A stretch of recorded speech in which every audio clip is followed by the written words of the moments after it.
Welcome back to the Purpose Over Profits podcast. I'm Jim Floyd, owner of Ascent Total Performance. And I'm Jeremy Powers, president of Powers Insurance Experts. So, Jeremy, today we have the pleasure of having Brad Swensen in the studio, and we're going to talk all about property management, college football, high school football, all kinds of stuff like that. So, really excited. Welcome, Brad.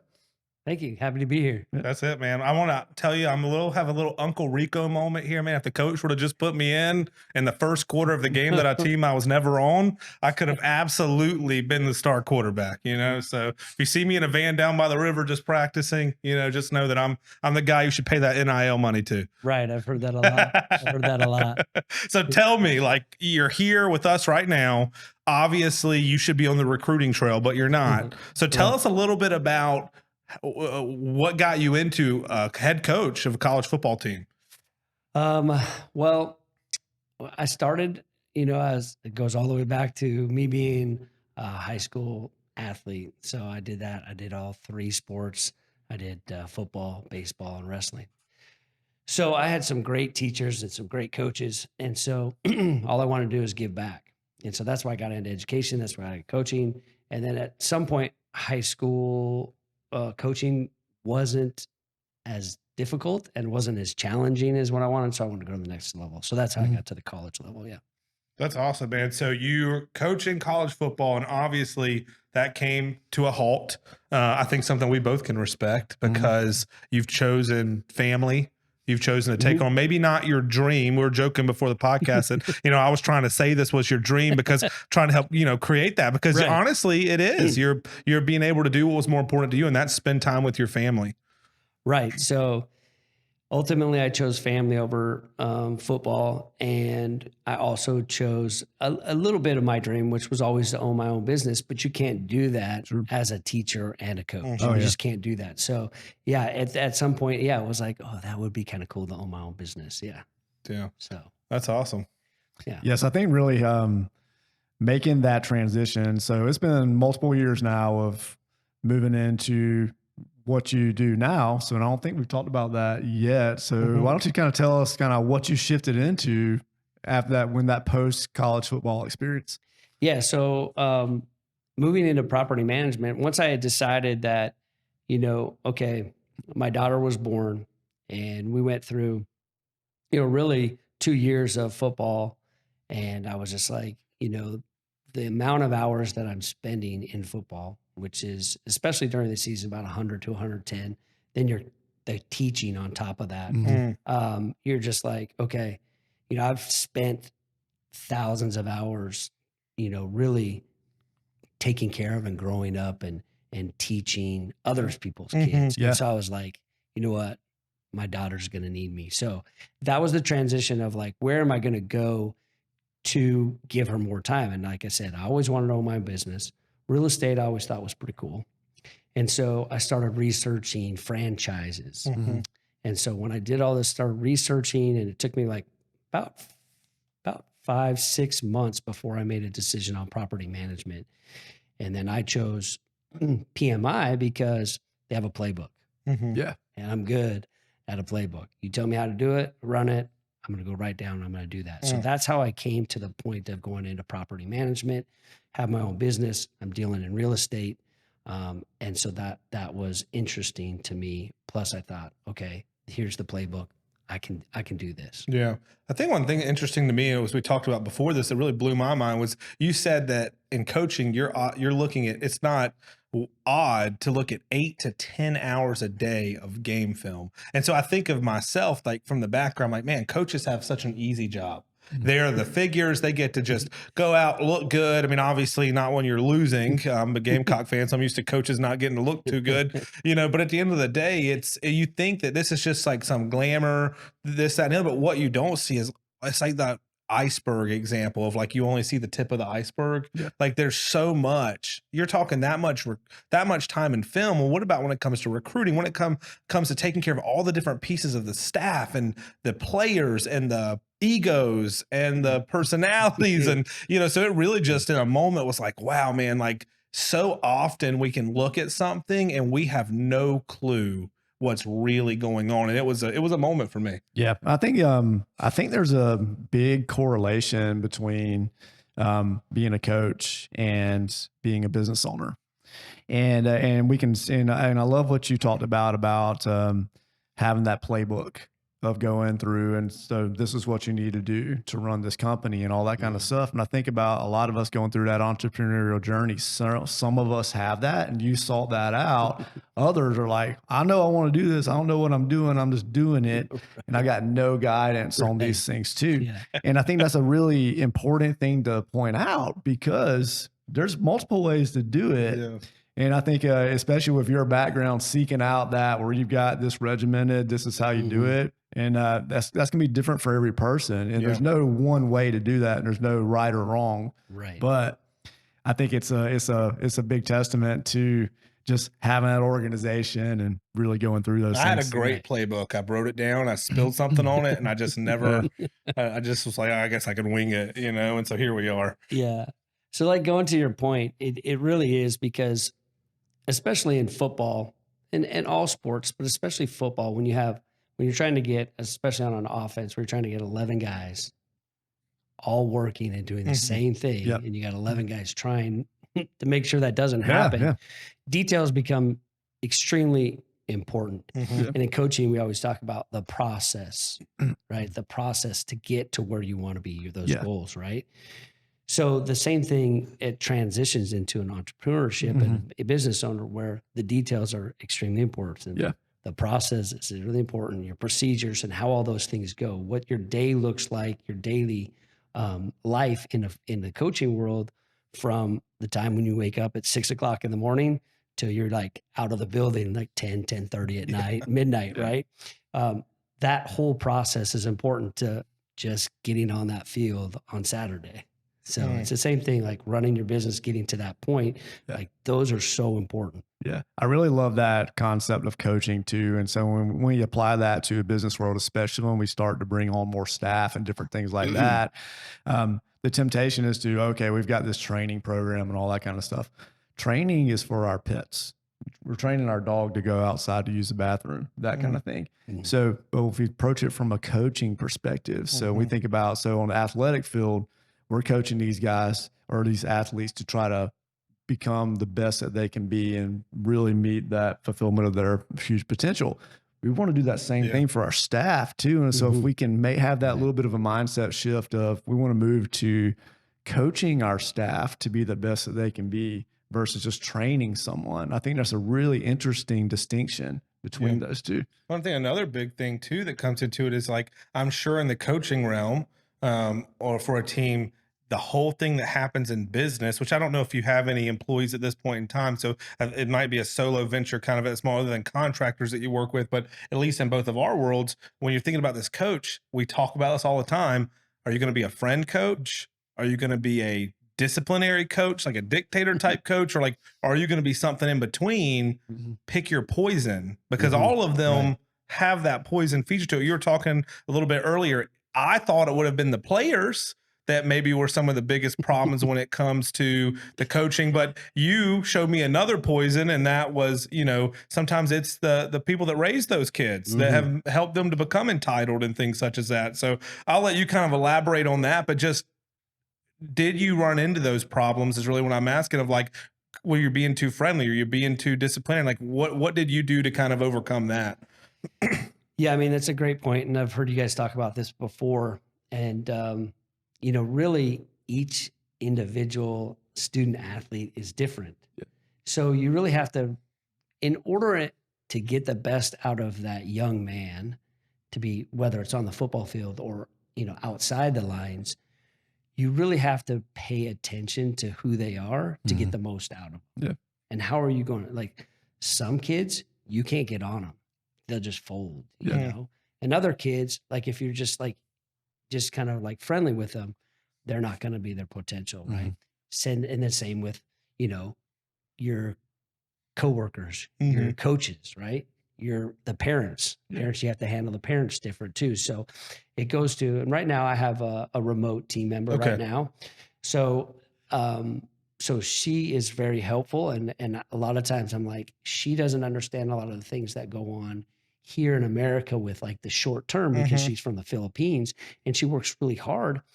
but I have to coach her Yeah. on Yeah. how to, kind of the way that things need to be done and understand, like, she just doesn't Yeah. know right now. It's not that she can't figure it out, because Mhm. once I teach her how to do it and coach her in that, then she's good with it. Yeah. No, that's Yeah. great. Well, a little bit personal. Let's dive into a little bit of personal with you. I mean, obviously you left for valid reasons, the coaching world. Tell us a little bit about you guys. Like, I know that you're not, I don't think you're originally from South Carolina. Maybe you are, but I know that you ventured here a Yeah. few years back. So talk to us a little bit about your family and how you ended up here. Yeah. So I grew up in Washington State, up in the Pacific Northwest. So grew up there. And then I ended up, you know, resigning from my $50,000 a year job in teaching and went and worked for $0 Yeah. at Grand Valley State University in Michigan. So in that transition, everyone was like, what are you doing? Like, what's your backup plan? And my thought is, like, if you have a backup plan, you're going to fail. Yeah. Burn the ships. Right. We all have a backup plan. We all know what that Yeah. is. And for me, it was, I had a bachelor's degree in education, and then I was working on my master's degree at that time. And so I was like, that's my backup plan. I have an education that I can fall back on. So, so now that's how I ended up in Michigan. Then I got my first full-time job in UNC Pembroke. And that's where I met my wife. And so we started dating, and she was going through school, and it just wasn't working out, making, $30,000 a year at the D2 college level. Yeah. So I went back into public teaching and coaching. And then we had an opportunity here in South Carolina. So that's how we ended up here. And, when we were first together, we were like, no kids. Like, you know what? It's tough enough as it is right now. Mhm. And bringing a kid in this world. And then somewhere along the line, 3-4 years later, we were like, man, Yeah. what do you think? And that's how we got to having little Harper run around the house now. That's awesome. Yeah. That's awesome. And which I'm sure has been worth it all. With your Oh, yeah. your smile alone says, like, hey man, it's worth it all. Yeah, So, it's great. I can't even imagine now not having, a Mhm. daughter. Yeah. So, Yep. yeah. yeah, we've got Taylor Swift's #1 fan over here. He says Right, it's I his heard- daughter's. Right. Yeah. I'm just I heard that on the last Yeah. podcast. Yeah. Traveling around the Swift. That's it, man. Yeah. Yeah. Well, from fellow fathers to you, we give you kudos for the steps that you've taken, man. Yeah. It was tough. I mean, I honestly thought I would die on the football field. Yeah. And, when you have your daughter, when you have your kid, just your whole mindset Yeah. changes. And yeah, I had a lot of, fellow coaches where their kids were out on the field, and I thought that was going to be the way that I was, like, Yeah. just bring my daughter. But I was just like, I'm not spending the quality time that I need to, because she was going to, I was gone out of the house before she would wake up, Mhm. and then she Yeah. was in bed by the time I got home. So So tough. like 2 years, like the first year, like it was okay because we were teaching from home COVID, and she was born COVID year. And so that was one thing. But then, man, when that next season came around and I Yeah. didn't see her, I was like, this isn't going to work for me. Yeah. It may work for other coaches and whatnot, but I've got to find a business Mhm. that I can do where I can spend more time with my daughter. And, we went to B&I this morning. Went to that meeting for an hour and a half, and I got to go home, see my daughter for about a half hour, and then came here, where that just does not happen with you are trapped in that building for all day Yeah. long if you're a teacher. So Yeah. I'm curious to know about that transition from really all out all the time, Mhm. 100 hours a week kind of thing, to moving into this other venture where it's maybe not quite as much time. Did you have those kind of feelings of like, I need to be doing something right now, all that kind of stuff, and just kind of like, because you've been in that mode for so long? yeah, it's crazy Yeah. that you say that, because, when you're a teacher and a coach, your entire day is built off of 5-minute, 10-minute, 15-minute, 20-minute increments, Yeah. whether you're in the classroom or on the field. Like, Yeah. you're transitioning running. Like it doesn't matter if in the classrooms, kind of the same thing, but then on the football field, I mean, we were, as an offensive coordinator, we were trying to run 120 plays in a practice. Yeah. So you got to be moving, and Yeah, everything is scripted out. So the night before, we're scripting out all 120 plays, and we're good. Okay, we want to see this defensive look with it. And so you're watching film and everything just to make sure all that happens and it's choreographed. And this is practice. prior Chat GPT. I mean, you couldn't just go say, hey, man, No. give me this. You had to just get out there and go Brad GPT. Right. So then when you go to the business, like I'm like, what do I do? Because you hear a business, they're like, I just don't have time. And I'm like, I have a lot more time now. Yeah. Like, don't get me wrong. Easy. Like I'm busy now that, you know, I'm managing, 22 properties and whatnot, but the transition was a little bit like your thing. Like, okay, what do I need to be doing? Like my schedule isn't like laid out for me like it is in previous. I'm in charge here. What do I need to do to like grow my business? Yeah. That's incredible. Well, because you think about the fact that you've done this, you've created this, and you're your own boss. Like your destiny is right there in front of you. Right. You know, you have this playbook. What are you going to do with it? And I think it's incredible to come from that kind of a mindset and then take on the role of like, I'm blessed. Like I get that this is something that I want to go into, and I'm going to choose to chase this thing down. Because when I first met you, you know, we had a great first meeting, introduced to you in the world of networking. So here you are getting out into a world you're new into, but you're saying, what can I do to put myself in a good spot? Your goal was how many units that first year? 12. 12. And did you surpass that goal? Yeah, I got 13 in the first year. Boom. Yes. Surpassed the goal. Once again, he's a burn the ships kind of guy. This is where I have to get. You got there. Yeah. And what I would say is hopefully you take time and go back and congratulate yourself. Because I know you've got all these great ambitions and you want to get to this and you want to get to that. But dude, like you accomplished your goal and hopefully you're taking some time. So what I'm learning a lot through some things that I'm studying is like, it's crazy that our memories, we're the only people that own our memories. Okay. You can tell people about them. You can and in different seasons of life, you actually look at memories in different ways. You actually perceive them with where you're at now. You could see a situation like, memories sometimes, let's just say my grandfather, who was very tough love. It was so hard for me with the memories that I had at certain times to say, hey, this guy's just really trying to take advantage of me. Like, he just wants to work me to death. He just wants this, and he won't give me anything for free. But now I'm like, wow, that was love. Yeah. And isn't it crazy how we can go back on those memories and we can pull different things out of it. But if we can pull some gratitude, what a beautiful thing. Yeah. It is hard to sit back and think about like gratitude because when you're teaching and you're coaching, you don't get a lot of that gratitude. No one's coming up. It's rare that someone's coming up and saying that. And then when you win that game, whether it's on Friday night or Saturday, right? Your brain as a coach constantly turns to the next. Boom. Okay. What do I got to do? What you try to say, like you celebrate it. All the coaches say it, right? We're going to enjoy this win. You can't, you can't enjoy it. Yeah. So it's the same, like in business, you're like, okay, good. I got that property. I got that one under contract. Yeah. What's next? What's next? And you've got these in the pipeline and you're constantly thinking. So I think that's a really good point of like, really enjoy the successes that you have. That's a good point. I think that bears repeating. So because most of us don't take that time to do that. So really take some time to reflect and about where you are. And we talked about that in a previous podcast too, but I think it's a very, very important thing because we're all wired to, all right, well, what's the next thing coming? Yeah. Right. And moving straight into that versus appreciating where we are. And we're in such a world where it's like, I want it now. I want it now. I want it now. Instant gratification. Like even for you, maybe it's not 5 years ago, because 5 years ago, you maybe was like, man, none of this stuff's going to be happening. I'm going to be a coach. And I want to get into that in a second. But 2020, you who sat down and had a thought to himself and said, hey, this isn't going to work. That you would, where you are at this very moment, that you would be like, wow, look at that guy. Right. And that's you. Yeah. You see what I'm saying? Like you are who you admire to be. Like you've created that. Man, that's an awesome thing. But I don't think we've ever had a chance to talk about this on the podcast. And I think this is a really cool flair that you're going to bring that's going to impact someone. And that's the fact that this wasn't your dream.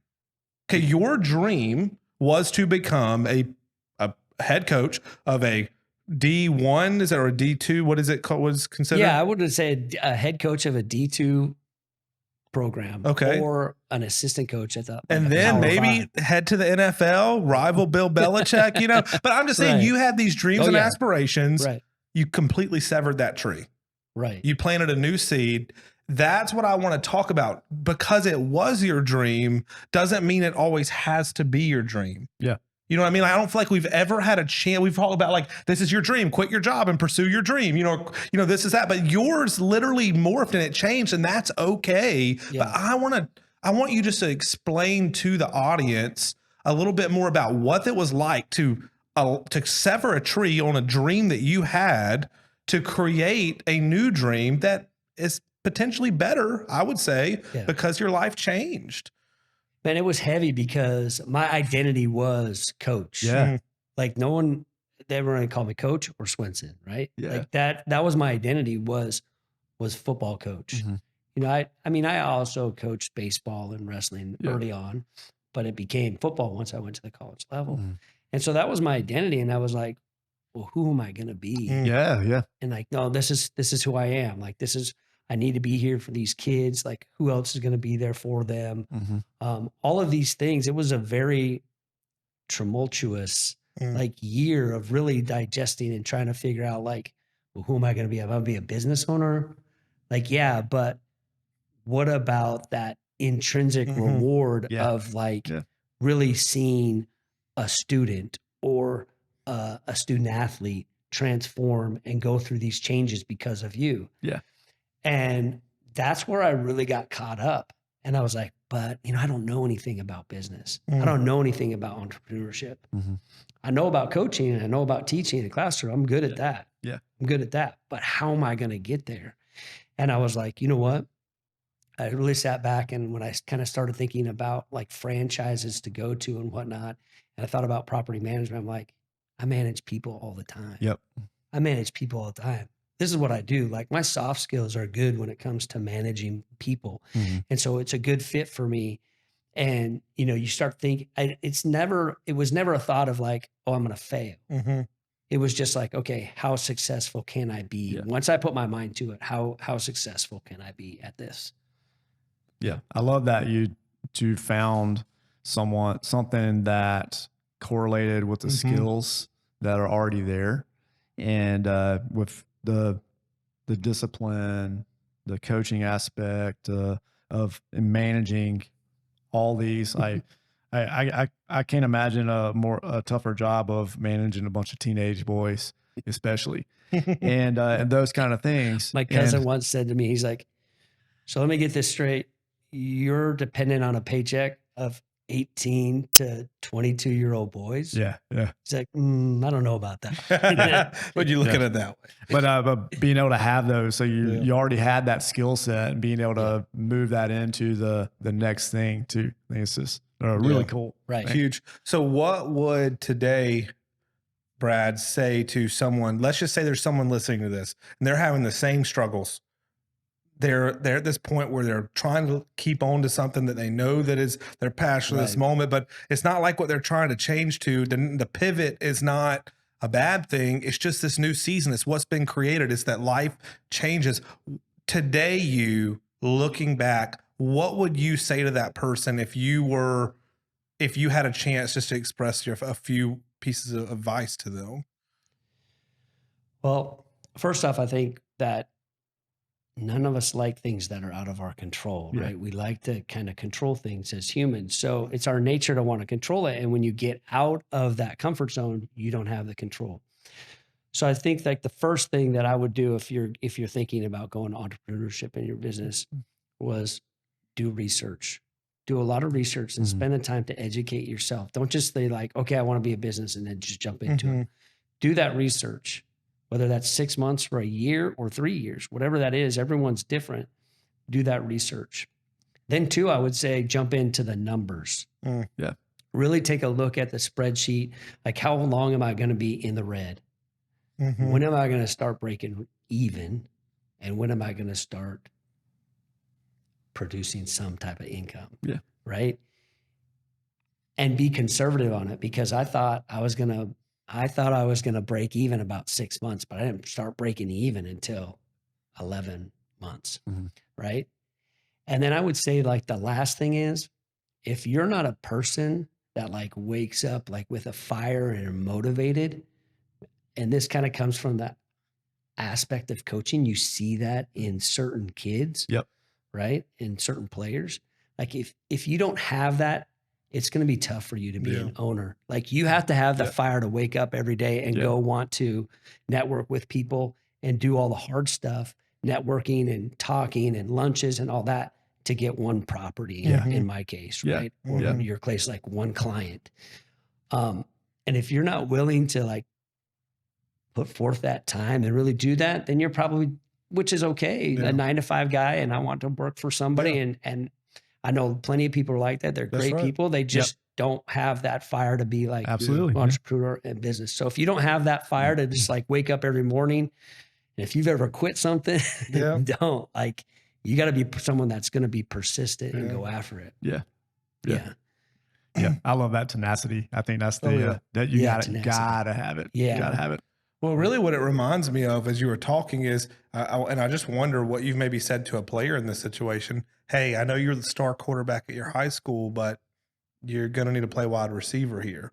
Or you were I know you really wanted to be a running back, but we really need you here. I know you really wanted to be a linebacker, but we need you here. Like you've had to tear people's dreams. They wanted to be this, and you're having to tell them, hey, it's not going to work here. Like what do you say to someone in that situation that gets them motivated to trust you?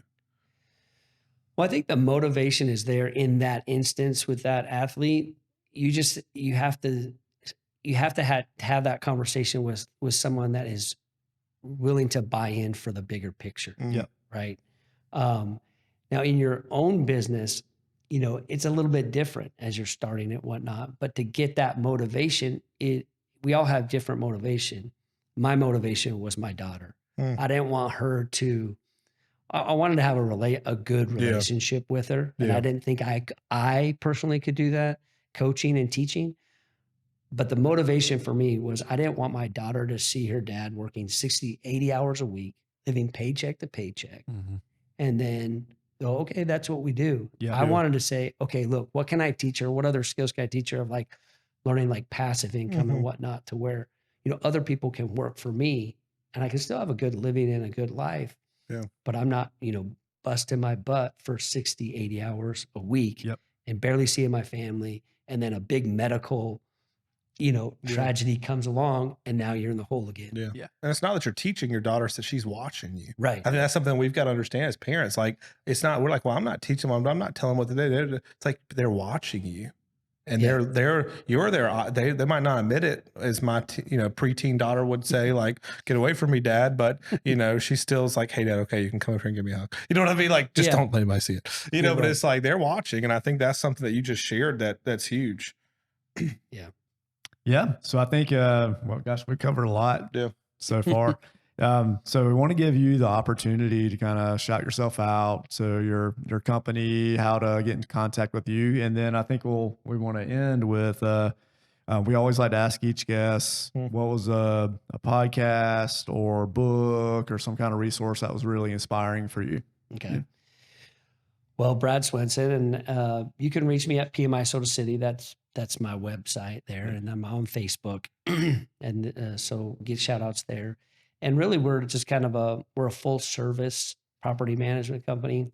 The first year, the franchise corporate, they like to, you can do all different types of property management, but what they want you to do is what they call as a pillar. So they want you to be in one pillar and one discipline, and really get to know that, and then prove that your understanding and how you can make income first before you go to another like discipline. So I started in the short-term rentals.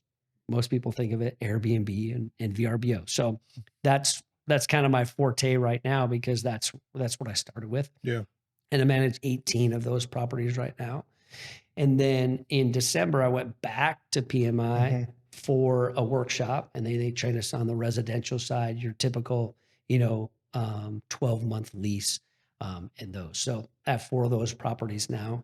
And so then I just signed in the process of signing a contract for commercial. So we can do all that. We'll market it from the very beginning. We'll list it. We'll market it. we'll do the tenant screening, all of that, and then we'll take care and we'll manage all of the property. And so my connections with B&I have been great, because then I have I have 3 vendors, I have 3 electricians, I have 3 plumbers that I can call in those times of those need, that we can get people there, make sure that your asset's safe and secure. That's right. And, make sure that that is something that you can pass on, generational wealth to the rest of your family. Yeah, it sounds like something that people would come to this company, and you could have the wrong mindset of, man, but I want to go get loan. I know this guy that has a rental property and it's 12 months, and I could go get this contract. But I love the fact that they're forcing you to be disciplined in one area, because when you have this whole huge wide open ocean, man, there might be full of fish, but all these fish are called a different way. Yeah. You know what I mean? And so I think that they're giving you the training. I think that what some people would see as a hindrance, that is actually a beautiful thing. And I think we can all take that as business owners, as managers, as employees. Love is not always easy and fun and open. Sometimes it's tough. And it's what you really need. And I just think that was a nugget that we kind of pulled out of that situation, is you're successful because you didn't start off with everything. Right. And they've been doing it for over 25 years. So they know, and they're like, no, just get good at this one thing first before you move on to something else. Right. Because the rate of success for you as a franchisee is going to be higher. Yeah. Well, what about content? Something that you've taken, I'm sure you've been to some pretty neat stuff in your career. What's something that kind of stands out to you would share with the audience? Yeah, there's a lot. And I chose one that would be more towards entrepreneurial and businesses. So PMI gave us a book called The Wealthy Franchisee. Okay. And so in there, it talks about 3 components to get the results that you want. So when you're looking at those 3 things, right, you're looking at the components, you're looking at operation, and you're looking at humanity. So when you do those 3 things, you're going to get results. So the components is really like the external, like taxes, regulations, your competition, those type of things. And what they say in there is, this guy's owned numerous franchises. And so he says, everyone in your industry has the same components that you're dealing with. If you fail, that's on you, because everyone else there's people that are succeeding in your business, in your industry. So what is it about that? It's like how you deal with that. And then the operations, you guys have talked on this numerous times about the operations, the process, those need to be policies and process, how those need to be in place. And then third, it's the humanity, right? How are you treating your coworkers, the people that you manage, your clients, your customers? And if you're treating them correctly and doing the right thing and being a good human, then you're going to get the results. Yeah. So I thought that was great. Yeah. Yeah. I love that. That's great. He probably wrote the book. Right. He just said, you look at the bottom there, it'll be there. So, well, man, it's been such a great time today having you on. I think that people are going to, I love always a new topic, something new there. I think that was something that I didn't expect to uncover, but it naturally unfolded. And that's why I love just getting together and making these podcasts. And so we hope that you guys find something great from this. And we look forward to seeing you next time.